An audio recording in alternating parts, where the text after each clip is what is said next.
All right, I got Justin Branum here, my friend from Nashville, great fiddle player, and we're going to talk about the Magic Bluegrass Scale. Hopefully this is going to be, I just called it that, but I love the way that he explained it, and we'll show you some examples, we'll explain a little bit about this.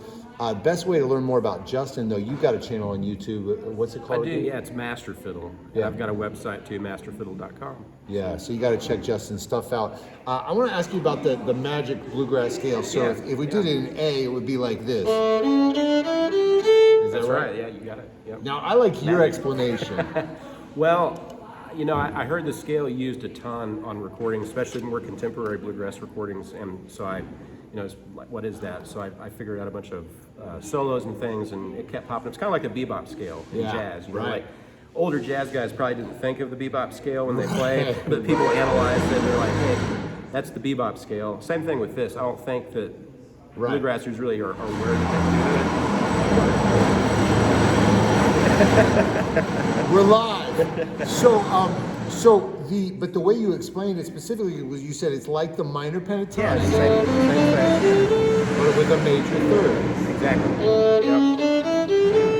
And so, and then there's ways I practice it, there's ways you practice it.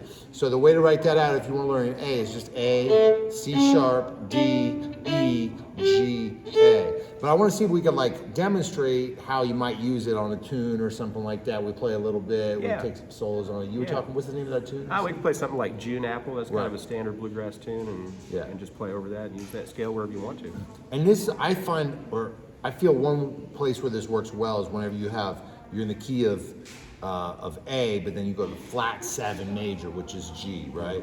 So, and that happens in this, right? Yes, it does, yeah, and then you don't really have to think about anything other than just playing the scale. You know, it's really simple. You don't have to know the chords, you can just kind of jam on it. So let's try it where I'll do the backing, and so if you want to follow along, you can try to comp along with me if you want, but it's like, basically, it's like A, G, something like that. Yeah, you'll hear it when we play it. Yeah. And if you want to play the melody first, I'll try to back you up. I'll probably mess it up the first time, but then maybe I'll try to take a solo over it just using the scale, and then if you want to do that, and then you can take it out or something. Yeah, sure. Yeah, that works. It's AABB. So Got it. I showed it to you. I just did one part for each one. All right, yeah. Twice, so. All right, do twice. Okay. Yeah, you ready?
That's great. I don't know any of the tunes, but Doesn't matter. I love it when somebody knows the tunes. So I wonder if we could try to give them just a couple quick ideas for how to work on this scale. Yeah.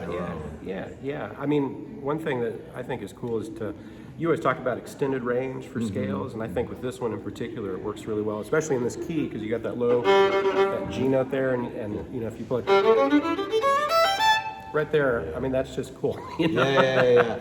And what do you think? Now, here's a good question. I'd love to ask you this question. Yeah. So when I recommend for people to learn a scale like this, I usually recommend that you would write what you just played, the extended range first position. So that's, these 5 notes, but everywhere that they happen in first position. So, right?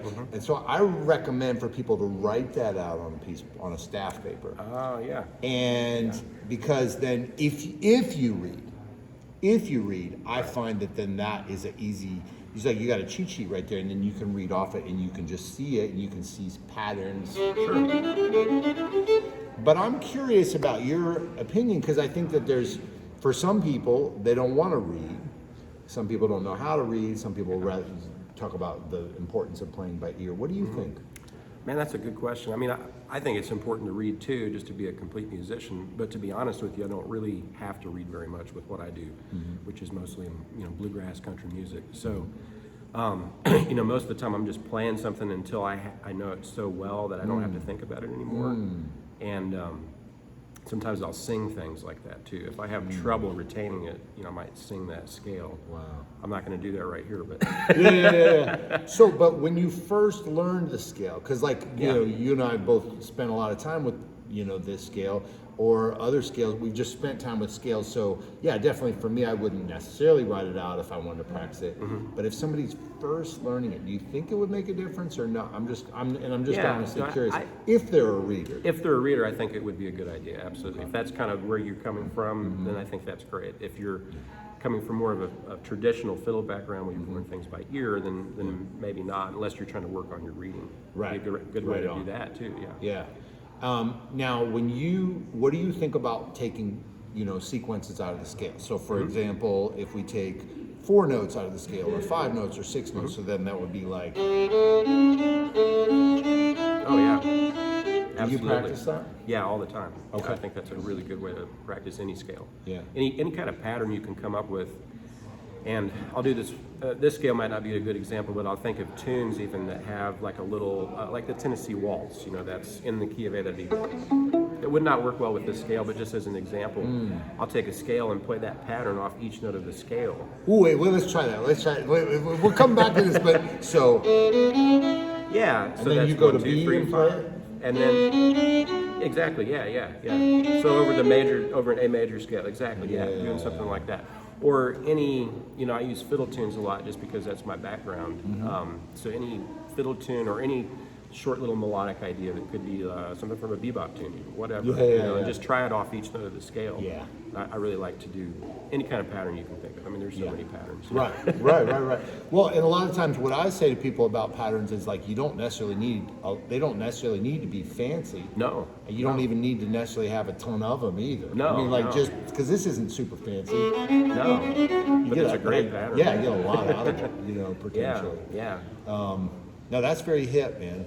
I'm wondering if there's anything else we can do with that one scale we were doing, especially where Well, I was just gonna say, I mean, one thing with that scale, you can add in blue notes too, and then you get a little more mileage from it. So, like in A, especially that in half position, they're getting that E flat. I go down to half position. That's a nice little shape to grab. Vassar Clements did that kind of thing. Just adding some blue notes into it, and all of a sudden, you're getting a lot more mileage out of a pretty simple idea. Is there any other tune where you would use that that you can think of that's easy for me to learn?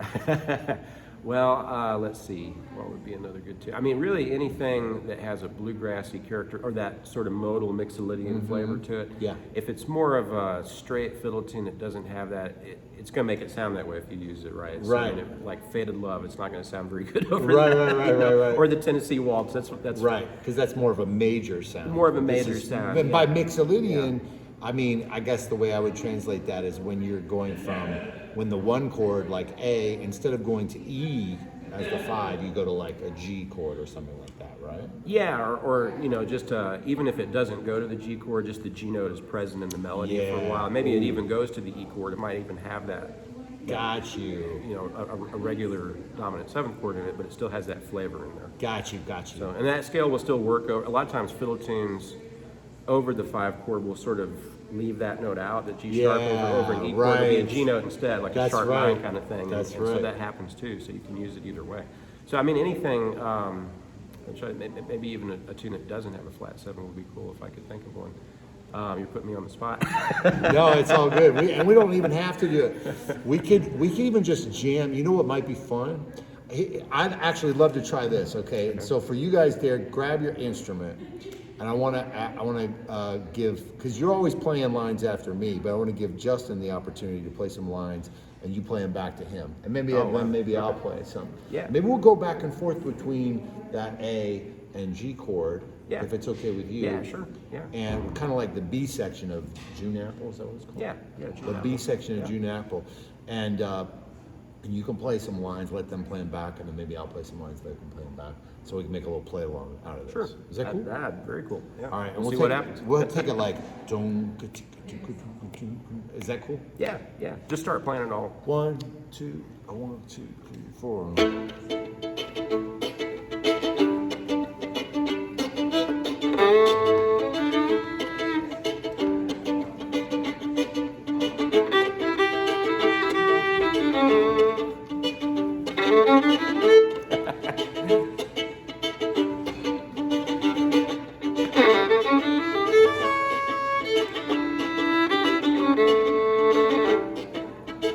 So if you can try to play something like what he did. Try to leave some space for you to play.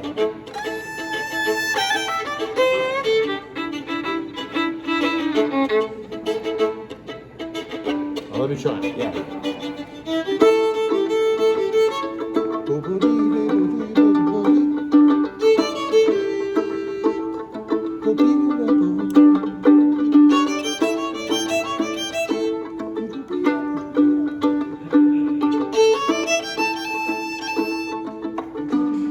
You got it.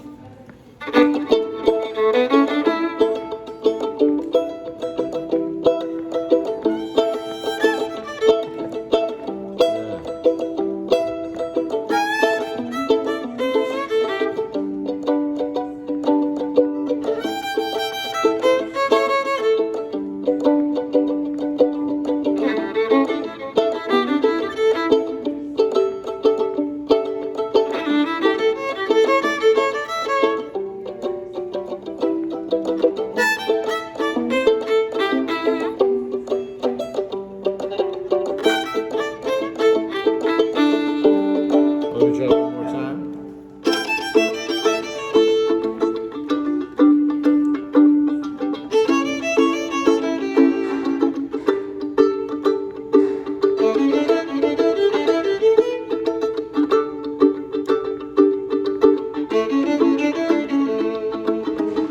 All right, that's good. Yeah.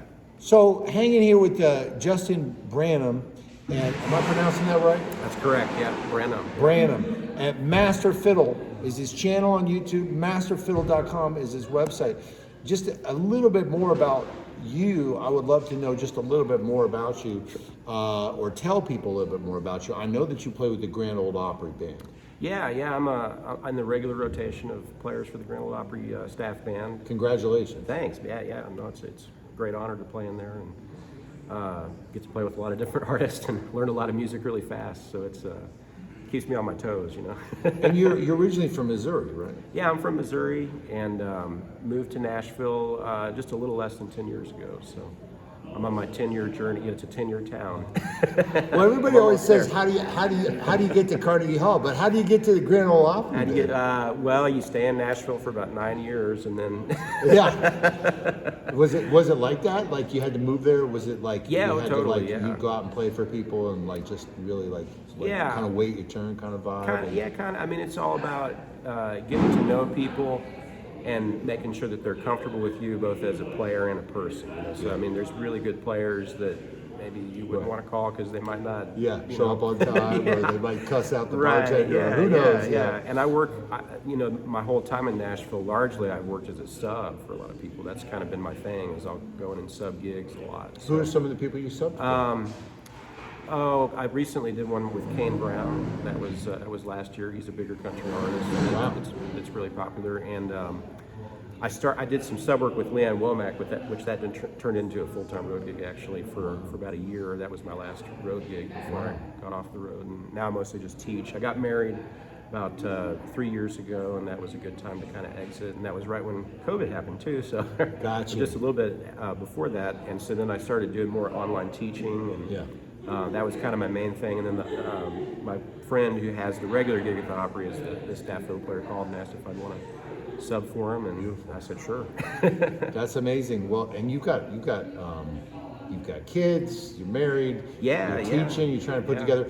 And I feel fortunate to have gotten to meet you. It was several years ago that our mutual friend Eli Bishop, wonderful Yeah. fiddle player, Yeah. had told me about you, and I've always wanted to meet you since then.